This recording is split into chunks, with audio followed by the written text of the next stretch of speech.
Alright, I am back with another, actually not another, my first and probably only Avatar Frontiers of Pandora video. Destiny is getting a new exotic quest launching later today. I will talk about that later, probably tomorrow. But I wanted to do kind of a brief overview of my time with Avatar, which I didn't think I was going to play at all, really. I wrote about it initially because of this kind of strange lack of buzz or promotion the game had, despite being in the works for years and being put out from Massive, one of Ubisoft's biggest, best studios. And then suddenly there was an Avatar game out like a week and a half ago. Does not appear to be doing great. It is already on sale for 40% off at some retailers. However, I kept hearing really good things about it. I saw that it had the highest user scores of really any recent mainline Ubisoft game, including all the Far Cry games and Assassin's Creed games from as of late. Maybe that may go down in time, but it implied that players were liking it more than critics. Critics gave it like mid 70s scores. I think it was like a 74 on PC, which it's good, right? No, it's in the context of the video game industry, a 74 is not great, especially for a big release like this, and a 74 puts it in the bottom half of all PC games released this year, if not the bottom two-thirds. It's pretty close. I heard enough about it where I wanted to experience it for myself and be like, is this some underrated gem? Like, is this, maybe as forgettable as critics say?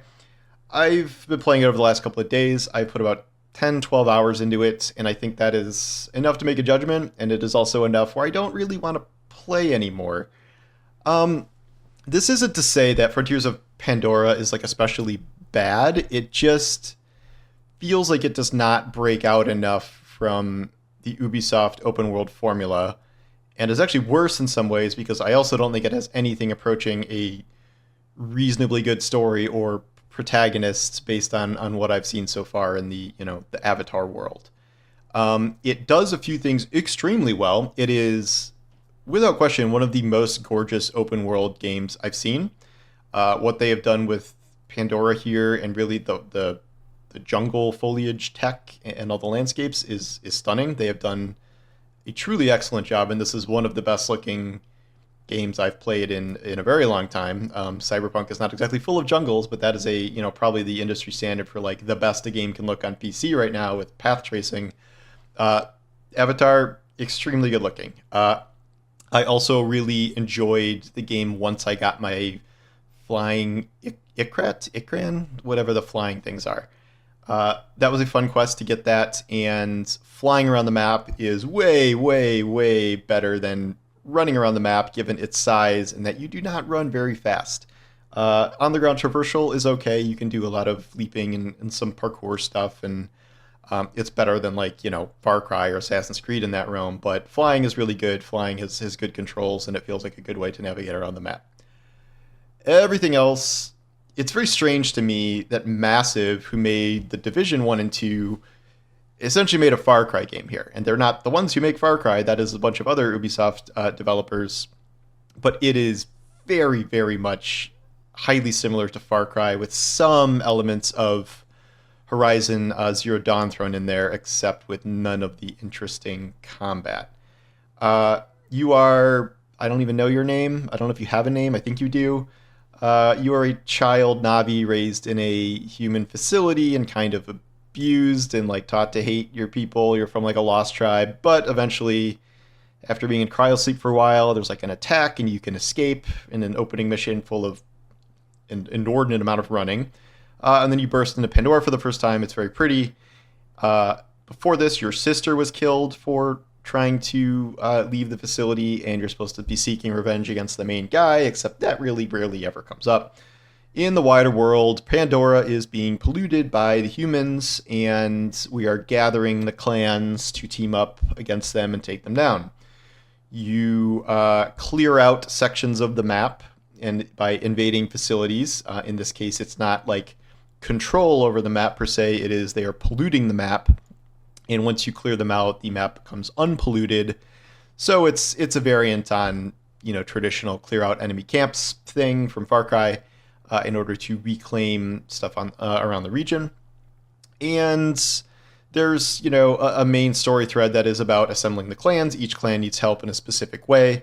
There are a lot of side quests. One of my main issues is that I do not find anything that has happened in this game very compelling. And even people that are kind of defending the game are not exactly singing the praises about its story. And I think one of the biggest strengths of Avatar is James Cameron is still fundamentally a good storyteller. Even if you're like, oh, like I don't know about Avatar, like I went and saw Avatar 2, and I'm like, that was really good. That had a really good storyline he executed.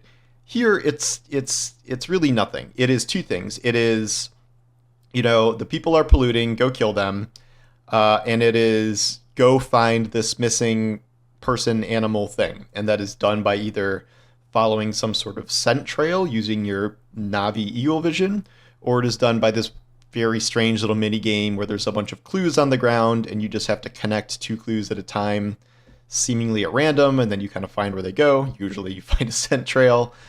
And a ton of side quests are mainly about finding people. Some are about cooking specific dishes and things, but I have not seen anything in the first 10 to 12 hours that strikes me as a compelling story element to this. It's either just cleaning off the polluted land or just these endless speeches about the beauty of nature and how lucky we are to live in Pandora, this beautiful place. And like, I get it. Like, I know the metaphors here about what Avatar has always been trying to do about displacing indigenous people, like not respecting nature, polluting land, but like, it's not conveyed very well in this game, I don't think. And it's one thing if it's Avatar the movie and it's 2.5, 3.5 hours. Here, when you're just getting 10, 12, 40, 50 hours of the same sort of thing, I don't think that is as compelling. And even though I'm only 12 hours in or whatever, it does not strike me as something that is going to significantly change as time goes on. And I don't think I need to be like, well, if I put 30 hours into this, maybe it gets good. Like, I don't have time for that. I'm not giving the game a review score. I'm not going to bring down its Metacritic score by not finishing it. But like, nothing is compelling me to keep going here. And it's a game that is way too focused, I would say, on hunting and gathering, which is, again, obviously a big staple of Far Cry, but Avatar takes it to a really extreme degree, where this is a personal preference. I just do not like a huge focus on crafting and cooking and like all of this stuff. Like, I know some people like elements of that, but like I have 40 different ingredients I've found, across the map, filling up my pouch, and you have to farm each ingredient using a really specific way of like twisting your hand with the mouse, and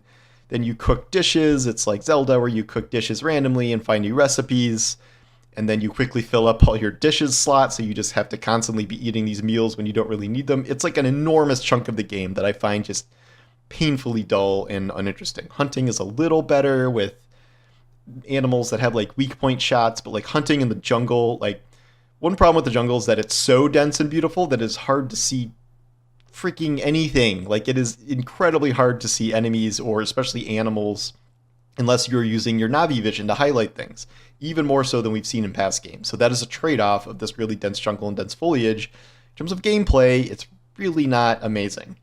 Combat itself, I would say, is better than your typical Far Cry. I think the additions of the Navi movement abilities, like really long slides, really high jumps, are fun. I really enjoy being like 10 feet tall and just like punching a little human guy and him going flying in like one hit. The only enemies that are really your size are the mechs. Combat is not terribly diverse from what I've seen. You have either bows, different types of bows, or even different types of human weapons.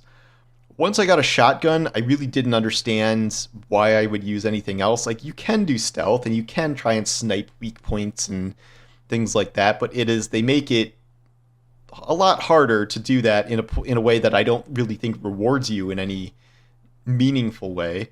So I'm just going around these bases with my shotgun, 2-shotting, 3-shotting mechs, and then hiding a little bit if I need to recover health, and just they sound the alarms and some backup units come and I kill them, and it's pretty close to Far Cry, but I would argue with even less combat diversity, because you just don't really need to use more than like 1.5 weapons or tactics. And there's just not that much combat in the first, act of the game here, whatever it is. You spend so much time just navigating around the jungle and finding clues and following scent trails and going from place to place, and like actual combat is very, very sparse. There, it is really contained. Like any meaningful combat encounter is contained to these like pollution bases, and many times missions won't even take you there. I've had to go out of my way to find some just for some enemies to fight, because otherwise you'll be seeing a couple of guys at a time randomly in the forest, and like that's sort of it. Then if you're in the wrong place, they're like 4 levels over you, and so you can't even fight them because they'll one-shot you.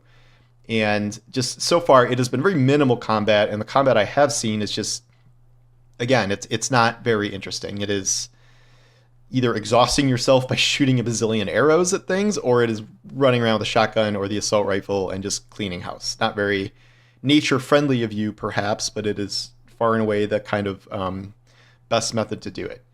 And I'm just disappointed that like there isn't more to this. And again, you know, I've heard, oh, the next biomes are cool, or like, oh, at least wait till you get your flying guy, and like, I feel like I've given it a pretty fair shot. I need a game to be giving me something that's compelling enough to continue. And like even this early, I've almost maxed out like the combat and health trees, and now I'm just doing a few upgrades for my little dude, and then I'm gonna start upgrading my food pouches and things that I don't find terribly interesting. And there's just nothing really pulling me forward. I think what you need in games like this is, so a game like Assassin's Creed Valhalla, where I quit that after maybe 50 hours just because I was overwhelmed and I thought it was too big.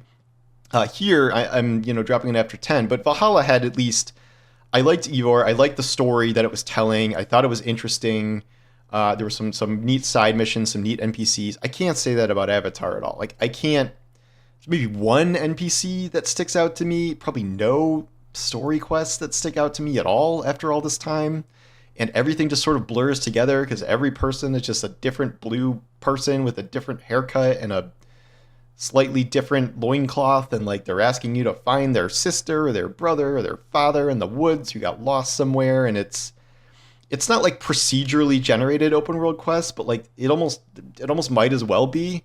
And I've dropped off the Far Cry games recently because those have lost my interest too, including Far Cry 6, Far Cry 5. I think I finished it, but a game like this, I think you need more. And the more in, I'd say, Horizon Zero Dawn, I like Aloy, I like this world, I like the story, I find it interesting. I think combat as encounters are interesting with all these different mech dinosaurs and the ways you take them on and break off their parts and all the different strategies you can use. This doesn't have any of that. And well, I think it is competent, and there's nothing I think it outright does like terribly. It just does not stand out, especially in a year where so many other things stand out. So I do understand why it's getting ignored. I do understand why it's getting kind of middling review scores based on what I've seen. I'm not telling anyone not to buy it. Like I'm just offering my opinion.